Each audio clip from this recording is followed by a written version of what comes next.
We're taking the conversation this morning outside Africa. Now, if you are one of those who thought that the war between Russia and Ukraine will soon be over, I must say you're far from reality, unfortunately. This is because Russian President Vladimir Putin has ordered the Russian military to increase its number of soldiers by 137,000 to a total of 1.15 million servicemen amid Moscow's military action in Ukraine. Putin's decree, which takes effect on the 1st of January, did not specify whether the military will beef up its ranks by drafting a bigger number of conscripts, increasing the number of volunteer soldiers, or using a combination of both. The decree issued on Thursday will boost the overall military of Russian personnel to 2,039,758, including 1,150,628 servicemen.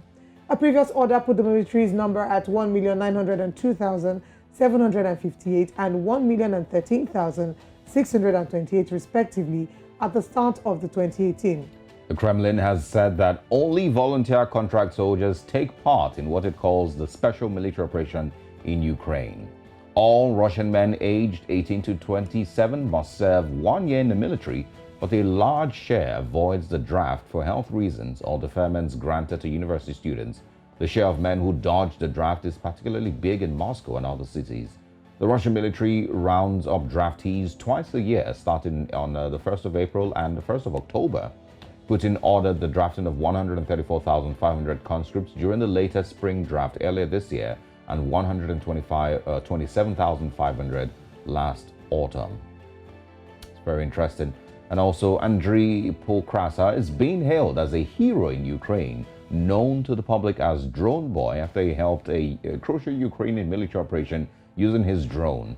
Andriy, who was 15, helped by his father, put his life in danger and sent the Ukrainian military the coordinates of advancing Russian forces during the early days of the war. Nearly 1,000 children have been killed or injured during the war, UNICEF estimates, and more than 5 million Ukrainian children, both in the country and living as refugees abroad, are in need of humanitarian aid.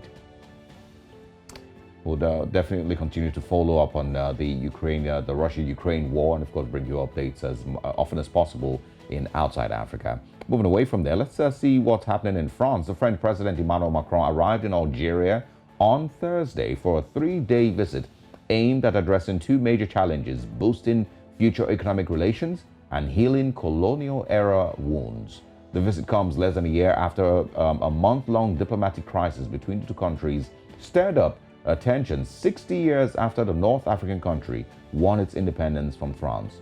The war in Ukraine has reinforced Algeria's status as a key partner in providing gas to the European continent.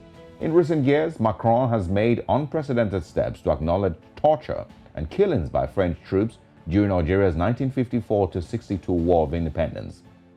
And all of this is in a bid to improve the 2 countries' still rancorous relations. Yet, the series of symbolic gestures has fallen short of an apology from France for its actions during the war, a long-standing demand from Algeria. Devon said Macron's visit will energize the relationship between Algeria and France. The ties are deep and diverse, but the 2 countries need more trade agreements and an improved business climate in Algeria to build a stronger economy for his country's youth, he said in a statement joined after their first meeting. But interesting there, of course, seeing the developments in Ukraine and Russia, and of course, seeing the steps that France has taken. I'm a little scared, I understand the French-Algeria relationship, and how they've, they were,